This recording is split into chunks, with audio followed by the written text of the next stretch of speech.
at this time of year, I'm mindful that you're probably doing very much the same thing that Philip, the family, and I are doing, which is getting rather drunk, killing small animals, and laughing at the poor. But one of the most amazing things that I've just been given for my Christmas present is this beautiful bottle of 808, which I have to say is one of the most amazing drinks I've ever tried. Oh, look! A delivery! Oh, fantastic. Ladies and gentlemen, it's the Dean Callan Show with me, Tommy D. Boom! That was an amazing intro. You can't possibly beat that intro, am I right? Well, you can't. It's not often you get the Queen introing your videos, is it? I can't remember the Queen. It's not often I get someone that's like Tommy D in the cabin. I'm gonna Andy as well. Andy. So for everyone that doesn't know, this is Tommy D and Andy, who work with 808, and myself and Andy used to work together way back in the day. We were actually in Dubai this time last year. You and Petra at a bar, and I had to go get my flight, and you were like, "You're not getting on this flight." Oh, you left it super late, dude. Yeah. I got to the airport with like 20 minutes to spare, just legged it through Dubai airport and got on my flight. You're a bit of a rock star there. Yeah, I was out there playing. I was doing a gig at a mansion, wasn't I, in Dubai? Yeah, that was cool. So I know. I've been trying to hesitate having a Christmas drink, but can I? Yeah. Have a little taste of the. Try. I really want to taste the boomerang. Yeah, should I explain the boomerang? What we've done? Yeah. What was it? How did this come about? So we last year we did a Christmas campaign called the 8 Bars of Christmas, play on the 12 Days of Christmas song. We're clever like that. Who's we? You and me. 808 did. 808 did. So we came up with the idea to do that, to visit 8 bars, make a cocktail named after a Christmas song. This year we tweaked it and did the 8 boomerangs. So we've been on a bar crawl with Santa Claus for the last 8. Good old Santa. What is this? This is named after a Christmas song. Don't tell me, because it tastes like rock and roll, but like dirty and grimy, but with a bit of depth to it. Ooh. It was Elliot Davis. Oh, well, that makes sense. So is it Fairy Tale in New York? I actually can't remember the name of it. What was it? Let me check. I think it's probably Santa Baby, isn't it? We'll fill the name in later on. So Tommy, 808 is yours. It's my baby. It's my baby. Yeah, I basically come from music. I'm a music producer and a DJ, and I've spent my whole life mixing. Mm-hmm. I started mixing records. You're a mixologist? I'm a mixologist, baby, and it's all about mixing different things that shouldn't be mixed together. And I had this kind of crazy idea about 5 years ago. I was trying to think of a brand that we could get behind in the music business, and that brand would then support music, because I was trying to think of ways of supporting young kids through, because it's a bit difficult, trying to find you've got loads of avenues to get your music out, but it's quite difficult to make any money. Yeah. So I was thinking, okay, if I could create a brand. Now, I was making quite a lot of money, and I always have done, out of brands. Thank you, brands. But they're always really horrible. They're like, Doritos and the Sun and things like that. And they just make you feel like, oh, my music, my beautiful, precious music is being used. I see, yeah. It's not like a small craft product that gives you sponsorship, usually, is it? It's not a cool product. It's not a cool product. It's unfortunately, there's a reason why big products are big products. It's because they're naff. And so I was thinking, if we could create a really cool brand that would then support music in a kind of marketing way, and then the music would kind of support it backwards.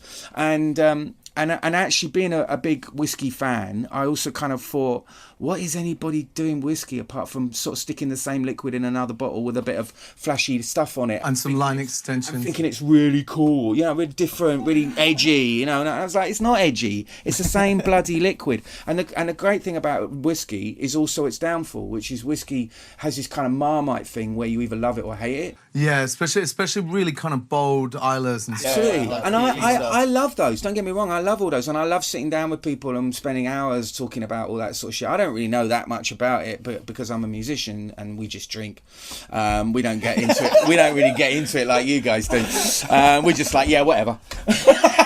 Pour another. That's a good thing though, as long as it tastes nice. Yeah. And that to me, that there's a thing that we always talk about in the music business, which is where does your music live? You know, because if you put a song out, if I write a song and I give it to an artist and they record it, now that artist may have a fan base, but you never know where that song is going to take your artist. You know, I'm trying off the top of my head trying to think of something. They might have a fan base that's their ideal fan base, but they might not have realised that there's a whole different world, like the Bee Gees. Right. The Bee Gees had that. I was going to say Taylor Swift, right? So Taylor Swift goes and she starts off with country music, right? And then she goes, you know what, I'm going to do pop music. So she goes to a bunch of pop writers and pop producers, and she makes pop music, and it opens up a whole different category. So it's where your music lands. And the thing is, it's the same, I think, with flavours. You know, it's where does your flavour land? Who reacts to that flavour? Who reacts to that sound?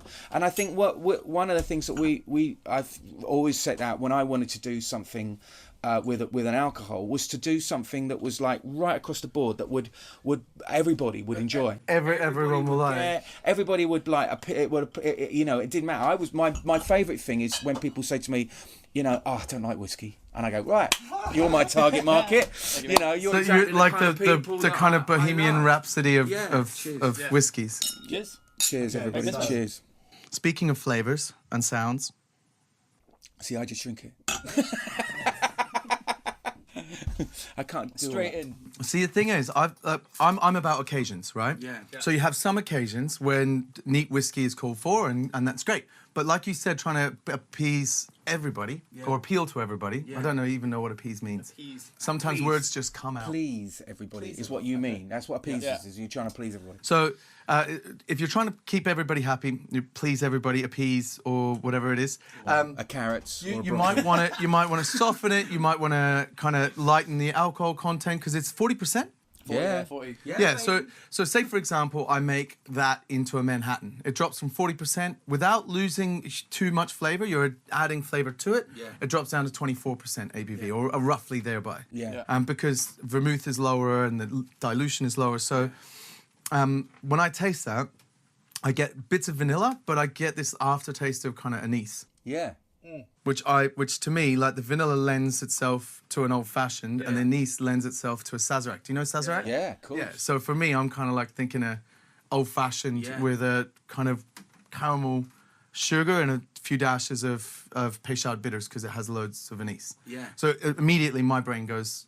But that's interesting Yeah. because you're picking up on that a lot. This is what I love because for me as a musician, as a music producer, I always say to people, I take sounds and I create experiences for people. And the wonderful thing about doing 808 is I've realised that there's this whole world of people that are exactly like me, that are you, which is you take liquids and create experiences for people. And it's the same headspace. It's like, what can I put with this? What can I mix with this? And it's and that kind of mixology thing, that kind of bringing harmony, I call it harmony through mixology, that bringing harmony into the world by introducing different elements that work, that you don't expect to work together. It's great. So no one It's harder to make cocktails with ingredients that people don't think are going to go together. That's right. So you need a really good skill set if you're going to do that. Do you find though that so you go into one of the top cocktail bars in the world, Yeah. and they have the most beautiful bar. Like here. I've got some pretty good products and stuff. They've got a beautiful bar. They've got like all these amazing ingredients, like fresh everything, and everything to do with the drink is curated and cultivated and perfected. But then the sound system, because you come from music, the sound system's crap, and you can't hear the clarity of the music.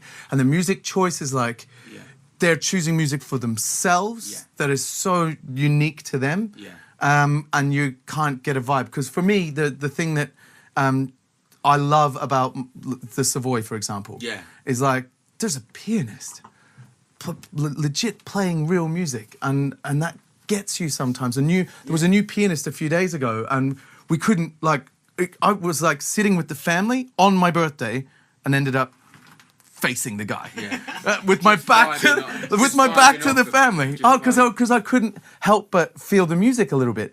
And to me, the music is a massive factor in a bar. If you've got a bar that has banging music and reasonable drinks, you go back all the time. If you've got a bar that has reasonable drinks or banging drinks and really crap music. So for me, if you've got a history in that, does it grate you a little bit when it's a great point, and the thing is, you know, I was right at the beginning of Ministry Sound. I helped sort of establish Ministry Sound. Yeah. The guys that set it up and everything. I was one of the first like resident DJs and that kind of stuff, but. One of the things that if you think about Ministry Sound is Ministry was one of the first international clubs that understood the presentation of music properly. Before Ministry, concepts around sub bass or RAID tweeters where the top end is being distributed in the right way, or delaying the system so that it's more equal, so the phasing of the systems are more equal. Nobody really was doing that in a dance club environment. Okay. And so when you walk into anything, right, we have 5 senses.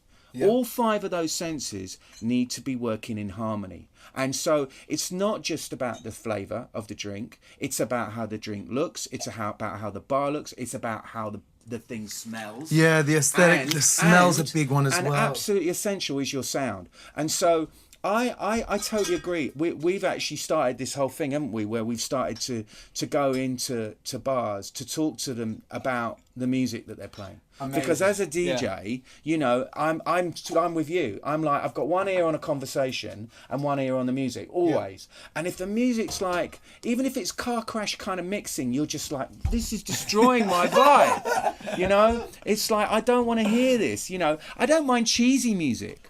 But when it's played, when it's presented in a really cool, cheesy way, it's great. You know, that lowest common denominator thing is important. We all need to have a good time at the end of the day. We're all in an environment where we want to have a good time. So if a bit of ABBA comes on, or, you know, whatever, it's great. I'm a massive fan of Christmas music. I collect Christmas music. Oh, really? I collect Christmas music. Really? This is why we did this. How do you get... Can you do a Christmas playlist or something? Mate, I've got around about 8,000 Christmas songs in my collection.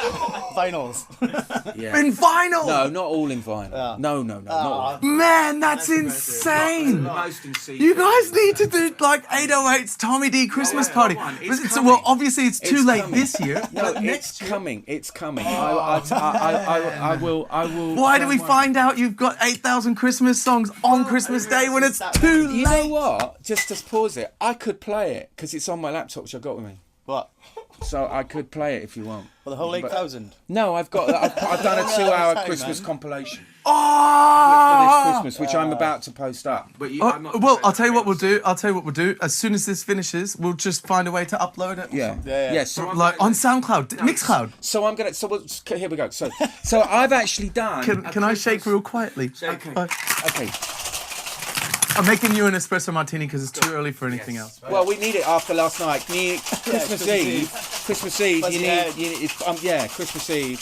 You know, Granny was kind of giving it a little bit of this, and actually, you know, while we're on the subject of Christmas music, I've made you guys up a special Christmas compilation, which is nice. Which is you'll have a link to. So if you share it on the... There you go. Yeah, exactly. So special Christmas compilation. So but that's the whole essence. The whole essence is to go into a bar.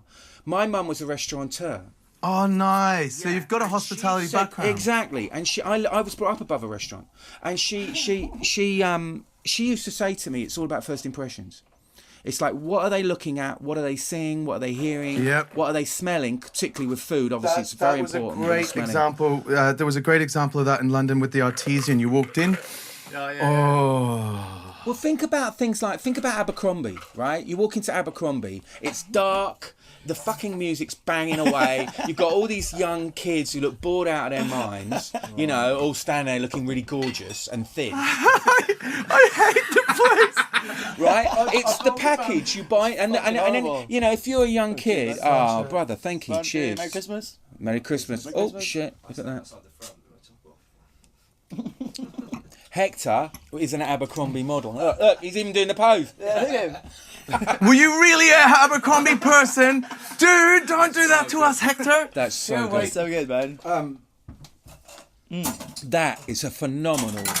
It's really good, huh? And I'm not really a coffee fan. For the kids at home, we've used Kuka coffee. Kuka coffee. Available in bottles. We're using I know nothing else about it. We've also got Kahlua. Oh, I have no idea what that is. A rum-based Mexican coffee liqueur. Not many people use Kahlua anymore, but because like. Why don't people use? Man, I think that's what Dick Bradshaw used. Can I ask you something? Why do brands of drinks go in and out of fashion like they do? Because the generational gap between bartenders is really short. Yeah. So, for example, I wonder why. Because a lot of them. One of the things I used to do when I worked on brands. So, say for example, I worked with 808. I would. When I go into a bar and I talk to a bartender, if you're training bartenders, you're teaching them like 808 is a single grain? It's a single grain. Yeah, single grain, Scottish whiskey. It has these notes, it's made this way, it's got that, right? Now, if you go into a bar and you've got 10 people, the first question I would ask is, how long has everyone been bartending? Yeah. You get a sense when you've been around bartenders for 20 years, who's a career bartender and who's not. Yeah. Now, it's obvious for us like now that people like Eric Lorenz and for example, Gareth Evans, to me, is a career bartender, but he's working in brands at the moment. Yeah. There's career bartenders that are at the height of their career, or they could be perceived to be. They're still young, but they're doing really well. Like Alex Cretenia and Monica, they're killing it. Yeah. Now, they're career bartenders. But when you walk into a bar and someone could have been bartending for 3 weeks and you recognize them as a career bartender, they're someone I want to impart as much knowledge on as I possibly can. Right. When someone's like, do this for a job, like part-time, and they're not going to stay. Yeah. Then all you're doing is you're investing a lot of energy and time into someone who isn't going to be in the industry very long. And that's why there's a quick turnaround, because those career bartenders, they stay, but after 2 or 3 years, they're in management positions. They could even be, nowadays, with the rise of social media, depending on their personality, a rock star. Yeah.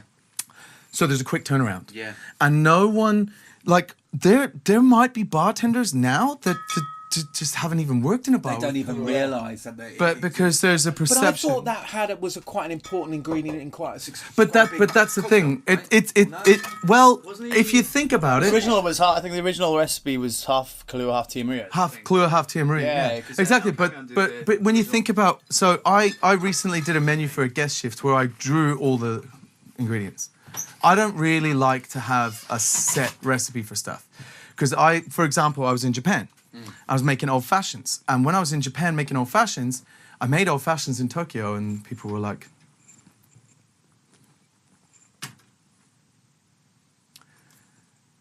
quiet. There was no response. You know what it was? What? It was too sweet. What? But I was making old fashions that are perfect for London.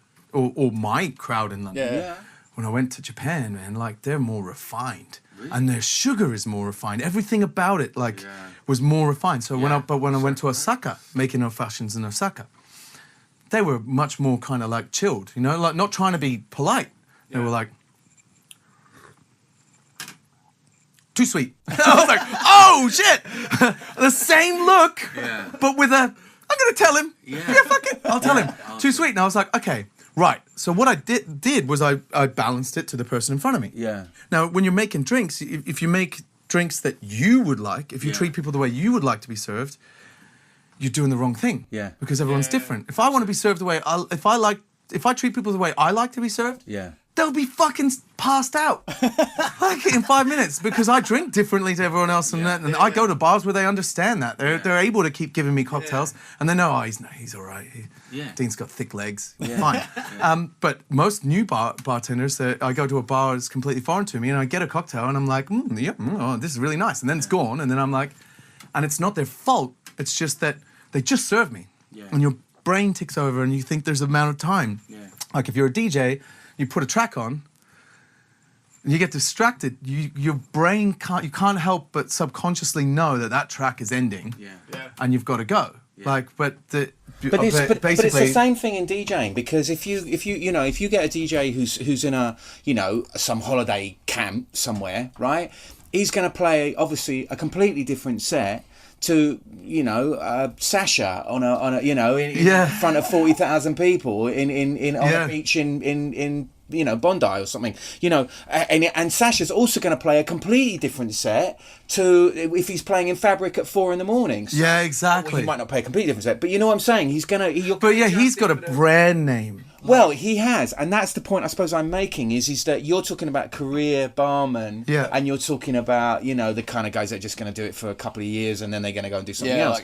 Like and I suppose that's a really good example of what makes a career barman, what makes a career, because you use that word career, and it's very interesting. I use that word all the time. I'm talking to young artists that I'm producing, because I say to them, look, I've had loads of hit records, I've had #1 records all around the world and worked with amazing artists.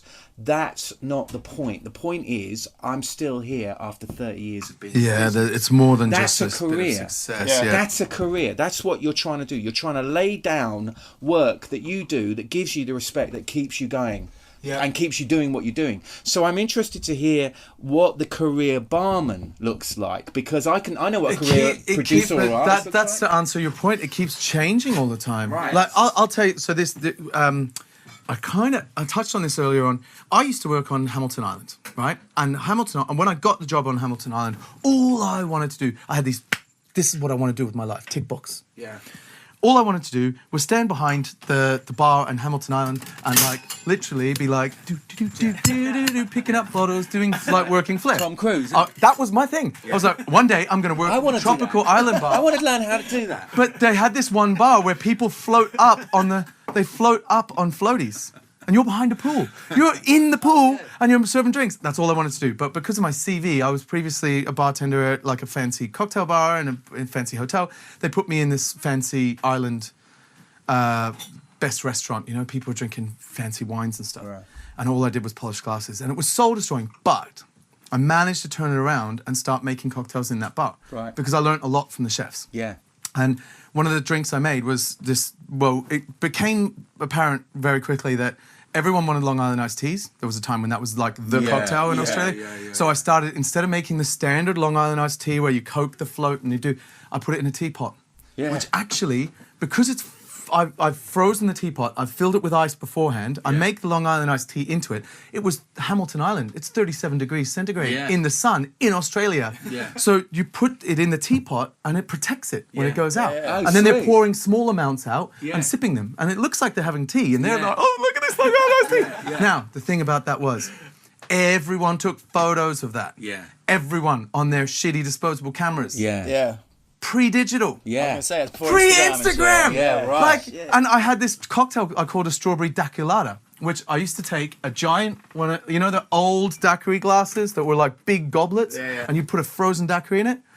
And I used to make so many pina coladas and so many strawberry daiquiris, I just would take the 2 metal tins and pour them like this, and they'd sit in the middle, and I'd take 2 spoons like this, and imagine you've got a lump of strawberry daiquiri that's red and a lump of white, and I would split them out like that, and what happens is that forces that way and makes a big bulb there, and that makes a bulb there, like a yin and yang. and then you take the extra scoop because you've now made a hill, and then swap and drop, and you've got yin yang. Yes, I called it a strawberry daiquilata, and 2 straws, and people were like, "Oh my god!" Took loads of photos. If Instagram was around, I'd be Insta famous. But because the generational gap, as we spoke about before, is so quick. Yeah.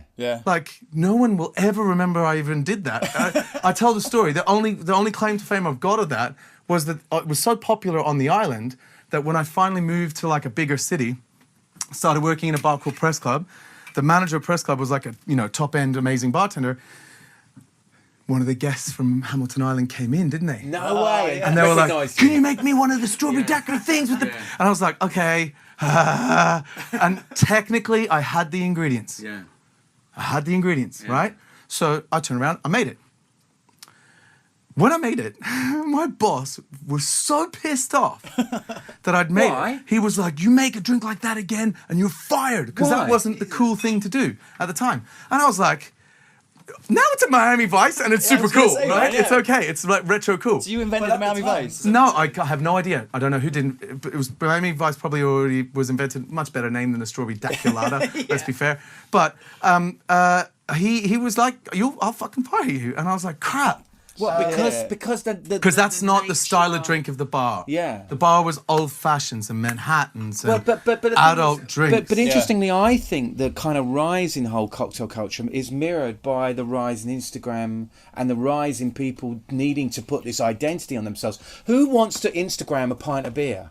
Nobody. But exactly, your drink is Instagram friendly. So it's like, look how fabulous my life is. You know, it's like, you know, I'm so glamorous. It's also and cocktails, I think, are a huge part of that, and that's one of the things that I'm so like proud of with our liquid, because it is so versatile. So it fits in.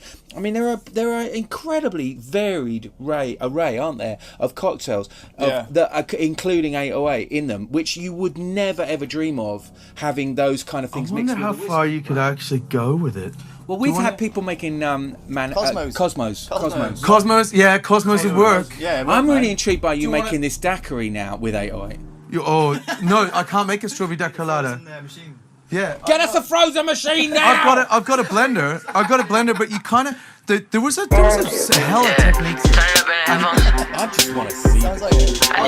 Let's pick up another time, and I'll make one for you. Like if you do an event, right? If you because there is a bit of work to get it right. If you do an event, I will bartend for free at the event and make it. Yes, that's on camera. Right? Amazing. Right. It's Got a camera, that. because it was a camera.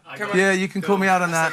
I will. I for this one time only, I will waive my normal extortionate fee. See, this is what 808 does. See, it gets people like this genius. Wait. As long as you can put a playlist together or something that I can listen to, because Dude. you know, I stopped bartending at my own events Oh with yeah, Monkey you told me Shoulder. this. Did you know that? Yeah, you told me this before. Yeah, because so- of the playlist. Yeah, we're working on some stuff with. The important thing to remember about this is that barmen should be approaching the music in exactly the same way that they are approaching the liquid. I don't think they're putting as much effort in. No, they're not. Now imagine if I, as a DJ, right, or a music producer, imagine if I put as much effort into creating the drink as I do into putting together the music. And it's that headspace. It's the same concept. It's about, think about your... highball glass. Highball glass. And how is it built? Yeah, it's built. Yeah. So we'll do 3 of them. Yeah, do 3. Yeah. So the story behind it is I created this for the Royal Albert Hall. What's this? We ready? The drink that. Let's see this. Oh, I love it. Well, I turn those off because I don't know what it's doing to the camera. Are you smooth. like Harry Potter? He's Harry Potter. I have been scarred in my youth. I would say it's made me a stronger person in my adulthood. Look, he's got a a wand. Magic wand and shit. Fucking hell. So the story behind this drink is, so I created it for an event at the Royal Albert Hall.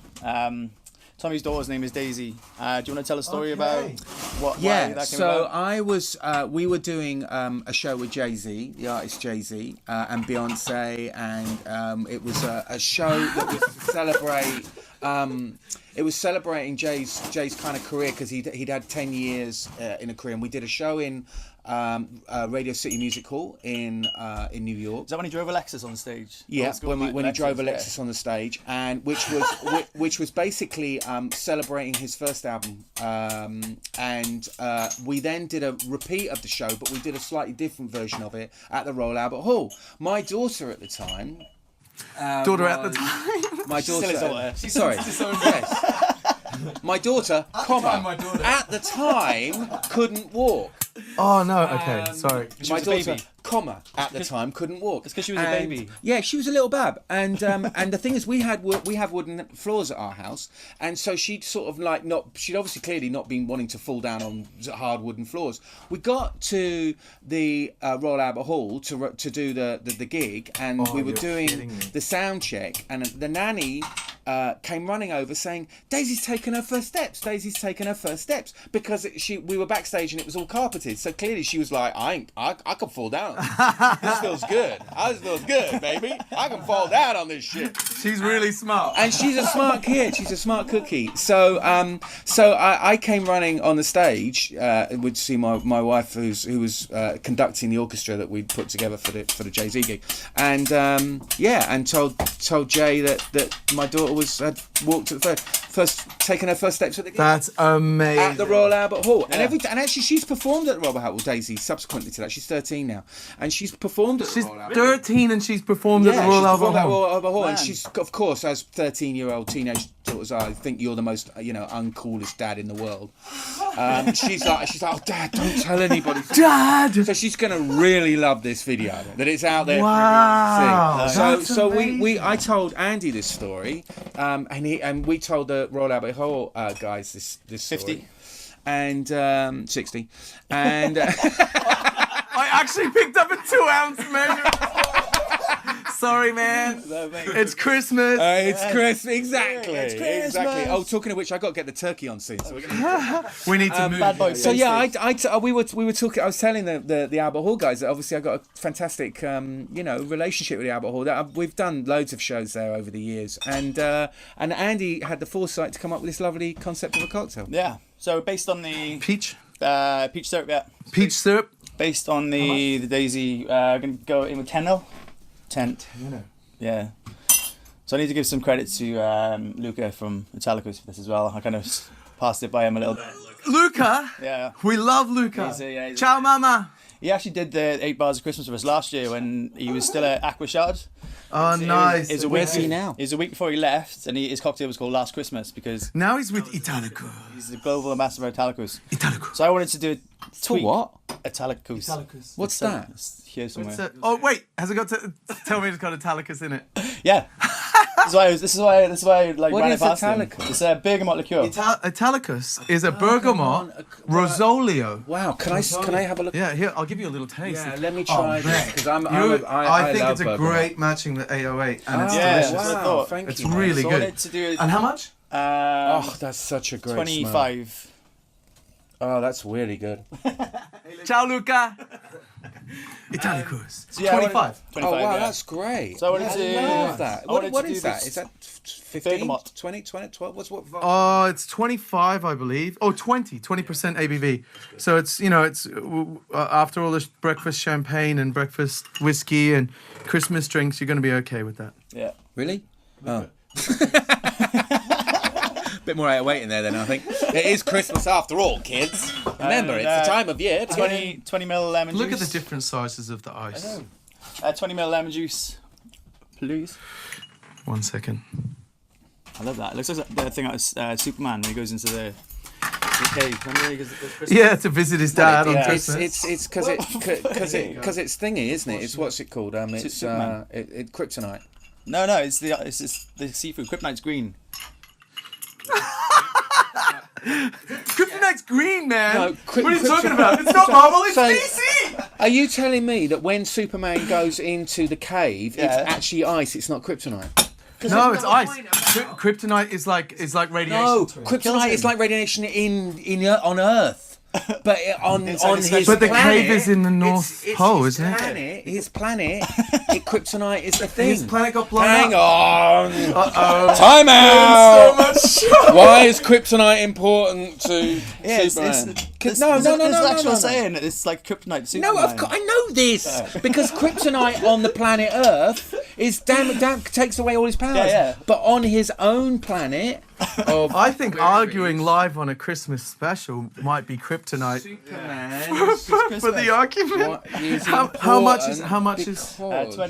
20 lemon. You could probably just Google kryptonite because I don't think, unlike unobtainium. Okay, what does kryptonite do for Superman? Superman and Kryptonians. You see, Kryptonians. He's from the planet Kryptonite. I know this. Has superpowers on Earth because of our yellow sun. Krypton's sun was red. Kryptonite blocks that ability. Also, its radiation is poisonous to Kryptonians, which can kill them. Although, all right, I might be wrong then. Do you know what? The best, the best thing you can do when you realise you're wrong is just like, I'm wrong, move on. No, I'm not going to argue anymore. I'm wrong, move on. Everyone will forget about it real quick. No. Everyone hasn't proved me right yet. That's all it is. It's not that I'm wrong. Everyone hasn't proved me right yet. How long is the delay in this so we can find out whether we can edit that out? Oh, I see. Yeah. See? The world has It's not like- proved me correct yet. Andy and Hector will tell 7 minutes? 7 minutes? Okay. It's okay to be wrong. That's how Andy you and learn. Hector- How much was lemon juice? 20 ml, please. Andrew and Hector will tell you that my timing for meetings is not that No. good. Oh, but I okay. always say it's not that I'm proper late, rock it's and that roll. everyone else is early. Well, have you seen John Cleese on Creativity? I mean, that's it. Time is relative. It's all relative to me. Yeah. Well, if I close my eyes, none of you exist anymore. Watch. Total blackness. Just throwing it out there. I live in my own world. But I'm gonna remember that. That's good. That's good. That's like good. that, man. None of you exist. I just have to shut my eyes. None of this shit. If I ever make a really bad mistake and you know potentially go to prison and I'm interviewed on TV, I'm just going to be like, it's Dean's World.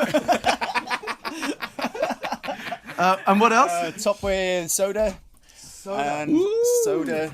Fortunately, I do have soda today. There's some mint. We got mint in there. Just some mint I can do sprigs. mint. So the mint was meant to be in there the whole way through. No, just garnish. It's just a garnish. Slap a nice little bunch. See, in. this is what I just love this about. I come from this world late. I've been in the music business for over 30 years. I think the music business is a cool thing to be really. Honestly, I tell you what, like people agree. say to me, wow, you're in the music business and the whiskey business. It's like you must be getting laid left, right and centre. But the thing is, I've been He is to his very happy wife. For the, and I get laid all the time. Maybe I'm I should married. have started this whiskey. Yeah, Start early, kids. yeah, exactly. It works out real I well. should have started this whole whiskey business side of it years ago. But You know what? One of the coolest things. So I've listened to music my whole life, but mostly because I was sent to my room every day.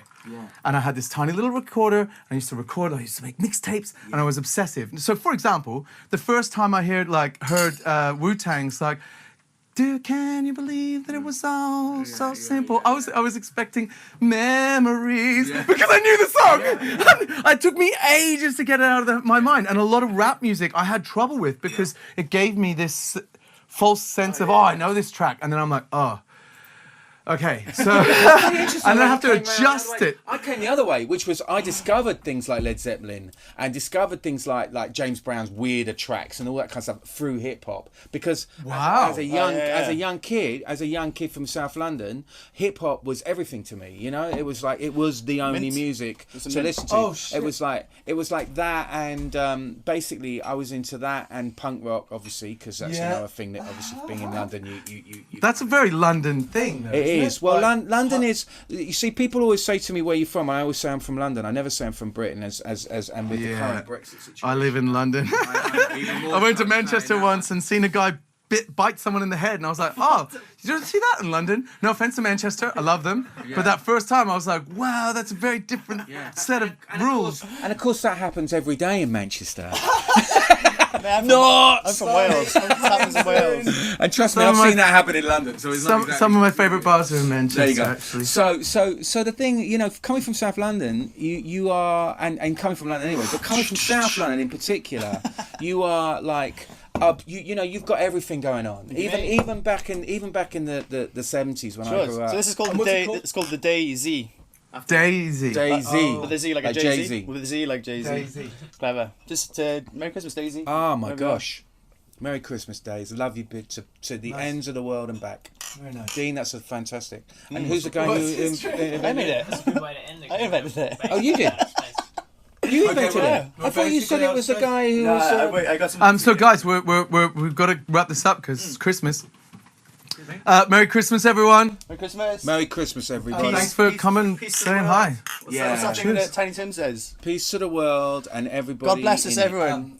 God bless us. And now it's everyone. Christmas. God bless What have you us, done? Mary What have you done? Yeah, no, I'd like to say thanks very much to Dean. Dean, thank you. This is great. I'm actually buying the house next door. Oh yeah, So dude. I might just be in here a few more times. You can buy the flat upstairs, and we'll put a spiral staircase above. And I'll come in and I'll DJ. You make the cocktails. Let's do an event where I'll make cocktails and you can DJ. That'd be amazing. Yeah. Well, look, I tell you what, we should do something whereby, because what I want to do is I want to get more barmen into kind of putting mixing music and mixing DJs, because I think it's the same headspace. It's just about unlocking that vision. It's about unlocking that headspace. Well, you can't really bartend unless you're bartending to music. Like if you're bartending to a dead soundtrack, it's so bad. Yeah. Bartending to music is my whole. Hence the setup. Okay, so let me ask you this simple question: what track would you play for this drink? Watch, I'm scamming your friends, pops the paint, don't drip, drop, it's matte like dreadlocks. I'm dodging the wedlock and ducking the Fed watch. I rhyme with bedrock, but that's cliche. I'm in Morton's every day.